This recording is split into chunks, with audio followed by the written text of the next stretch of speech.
Hai semua. Siapa di sini yang pernah merasakan putus asa? Ayo ngaku. Aku juga pernah kok.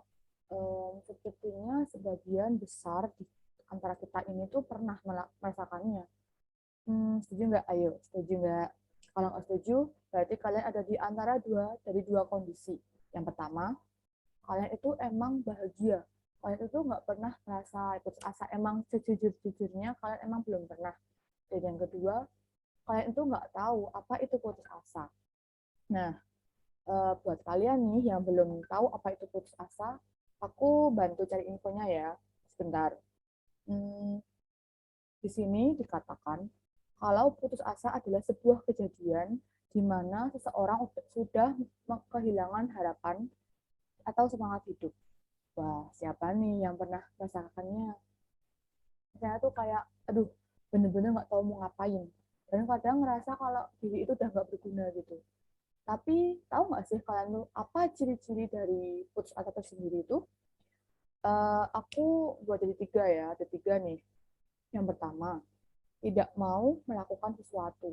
Kita tuh jadi kayak merasa aku nggak mau ngakuin ini karena mungkin udah pernah ngerasain gagal. Kayak aku tuh dulu pernah melakukan ini, tapi aku tuh gagal. Jadinya aku nggak mau mencoba lagi. Aku nggak mau merasakan kegagalan itu lagi. Dan aku nggak mau merasakan kecewa itu lagi.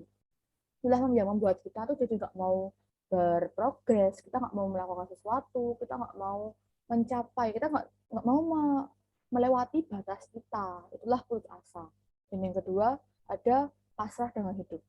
Udah nggak mau melakukan sesuatu, nggak mau mencoba lagi, nggak mau merasakan kegagalan, udah bener-bener pasrah kayak ya udah sih, lihat aja nanti dunia mau bawa aku kemana, semesta mau bawa aku kemana, itu terserah.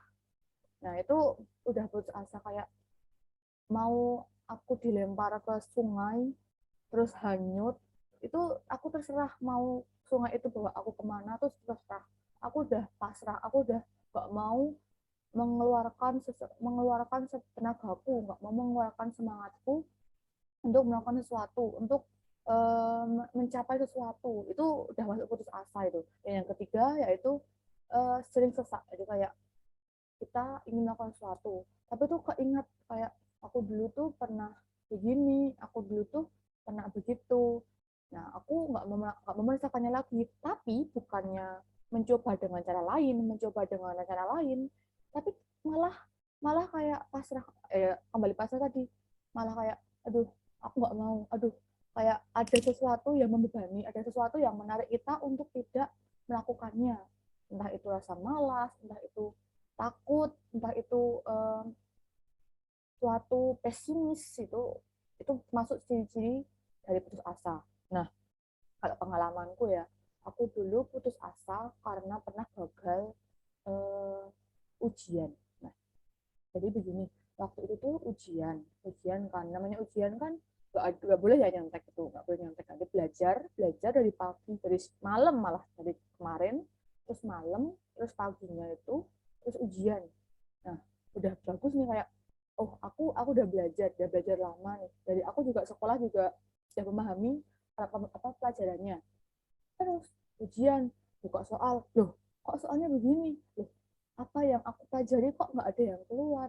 Kayak, loh kok kenapa? Apakah selama ini aku belajarnya salah? Apakah selama ini tuh sebenarnya tuh apa yang aku pelajari itu bukan yang seharusnya aku pelajari? Atau apakah ada sesuatu yang aku lewatkan? Nah, terus ketika mau jalan kayak ya udah sih, ya gimana lagi, udah di ruangan ujian, udah di depan soal, udah di depan pengawas, terus dikerjakan kan. Nah dikerjakan, terus selesai keluar, ya udah pasrah kayak ya udah deh apapun hasilnya ya aku coba terima begitu kan. Beneran set, keluar nih, keluar nilainya jeng ya, menurutku untuk targetku udah masuk ya, udah masuk, itu udah masuk targetku.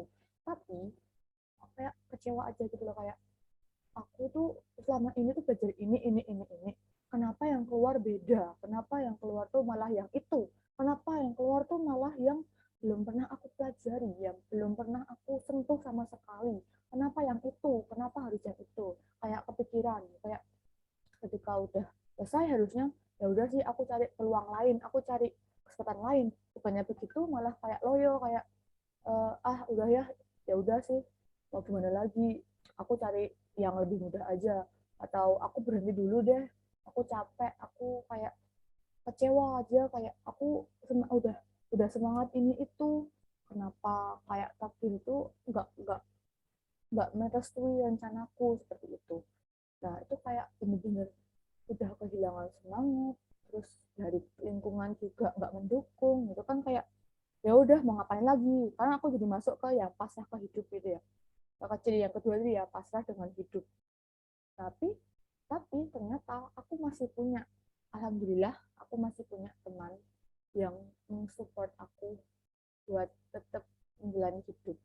Dan aku masih punya guru, seorang guru BK, serius, itu guru BK SMA paling the best. Itu aku rekomendasiin kalau kalian sedang kesulitan, kalau kayak kesulitan baik dalam kehidupan, kesulitan dalam mental, ada pemikiran yang ingin terpecahkan, itu carilah teman. Teman ya gak harus banyak, teman yang dapat dipercaya, teman yang setidaknya mendengarkan cerita kalian. Itu tips yang paling paling manjur menurut aku, karena aku sudah mengalami. Aku punya teman, dia itu orangnya agak pendiam, serius, dia tuh agak pendiam, walaupun kalau sama aku emang agak-agak gila sih ya.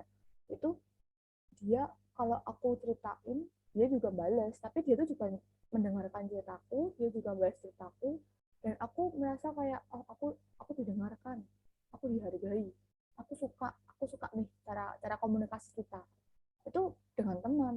Dan aku menjaga hubungan kami sampai sekarang. Namun ternyata setelah bercerita seperti itu, aku masih belum dapat solusinya. Akhirnya aku datang ke sekolah, itu SMA gitu ya, sekolah, ketemu guru BK. Nah, selama ini setahu guru BK itu cuma kayak ngasih info, marah-marah, terus razia-razia begitu. Ternyata guru BK itu lebih dari itu, serius. Guru BK, aku cerita nih ya dulu, kan janjian malamnya, kayak ayo udah sih aku berangkat sendiri, set janjian nih, ketemu, duduk depan-depan gitu, ya nggak ada berapa sih, satu sofa depan-depan serong gitu, duduk, aku cerita gini gini gini, terus aku nangis waktu itu, jujur aku nangis, karena kayak bener-bener lega banget, selega-leganya aku cerita, dari yang penting, yang intinya, sampai yang nggak penting aku ceritain semua. Dan guru BK itu bener-bener dengerin, kayak ya aku tahu itu mungkin beliau ngasih semangat dalam bentuk setuju-setuju aja dengan apapun yang aku katakan, apapun yang aku keluhkan, tapi itu bener-bener bikin lega, kayak aku cerita ke gini dia dukung, aku cerita gini beliau setuju, kayak oh aku punya teman nih, aku nggak sendirian. Lalu setelah setelah cerita itu aku menemukan satu titik terang yang berhubungan dengan kuliah nih ya, satu titik terang, dan aku benar-benar bersyukur sekali aku cerita kepada orang lain, dan bersyukur aku dipertemukan dengan orang yang memahami aku dan dengerin aku. Mungkin dari kalian nih ya, ada nih yang mungkin merasa sendirian, merasa gak ada teman, merasa kayak dunia itu memusuhiku, dunia itu tuh gak peduli dengan aku, dunia itu mengabaikan aku. Gak, dunia gak seperti itu. Kamu cuman belum menemukan seseorang yang cocok buat kamu. Tapi kalau aku ada saran ya, waktu aku belum nemu orang yang cocok sama aku curahin semua ya, karena aku tuh emang ada skill ya, skill buat cerita sendiri ya, kayak bermonolog atau menulis. Nah aku ada skill nih untuk menulis ya, sedikit demi sedikit ya. Aku suka tuh kayak role player gitu. Jadi misalnya kayak aku nih, aku sebagai si A.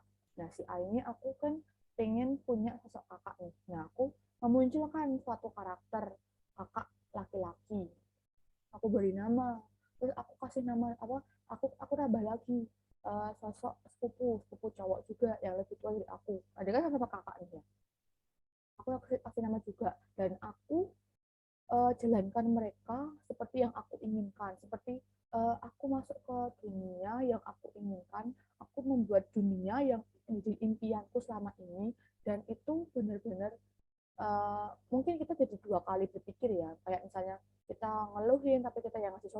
kita yang curhat, tapi kita juga yang masih respon. Tapi itu menyenangkan, serius. Kalau kalau kalian mau coba itu bisa nih, misal pakai A. A itu kalian, B itu abang kalian, atau siapapun yang ingin kalian jadiin suatu sosok ideal yang kalian inginkan, entah itu kakak, adik, pacar, suami, atau siapapun itu, terserah. Itu dunia khayalan kalian. Dan itu tuh nggak ilegal, serius, itu nggak ilegal. Itu ilegal, itu legal. Karena apa? Karena itu milik kalian. Kalian yang melegalkan, kalian yang mengizinkan, kalian yang menghalalkan segalanya di dalam itu. Tergantung kalian, misalnya kayak kalian di dunia nyata, di dunia real life kalian itu ternyata kalian tuh kayak nggak punya temen, nggak punya saudara, nggak punya orang yang peduli dengan kalian, maka datangkanlah apa yang kalian inginkan, apa yang kalian impikan di dunia nyata, datangkanlah ke dunia khayalan kalian, buat istana, seolah-olah sebuah istana yang kalian idam-idamkan selama ini. Dan dalam istana itu tersebut ada orang-orang yang kalian sayangi, ada orang-orang yang kalian inginkan, ada orang-orang ideal di dalam pikiran kalian, di dalam imajinasi kalian. Masukkan semua dan kalian akan nyaman di situ. Setelah itu, tapi dengan syarat ya, seimbangkan antara dunia khayalan dengan dunia asli. Jika kalian penat, jika kalian lelah dengan dunia asli, datanglah ke dunia khayalan tersebut. Setelah kalian healing, setelah kalian cerita-cerita ini, curhat itu, udah lega, kalian bisa kembali ke dunia nyata, menghadapi kenyataan yang mungkin pahit buat kalian, tapi kalian lebih mantap, kalian lebih memiliki kepala dingin dalam menghadapinya. Itu saran dari aku. Dan ya, tadi ada pengertian dan ciri-ciri, aku udah berbagi pengalaman, udah share saran ke kalian juga. Sekalian ke kasih penutup ya, tiada gading yang tak terletak. Semangat, pokoknya semangat. Terima kasih.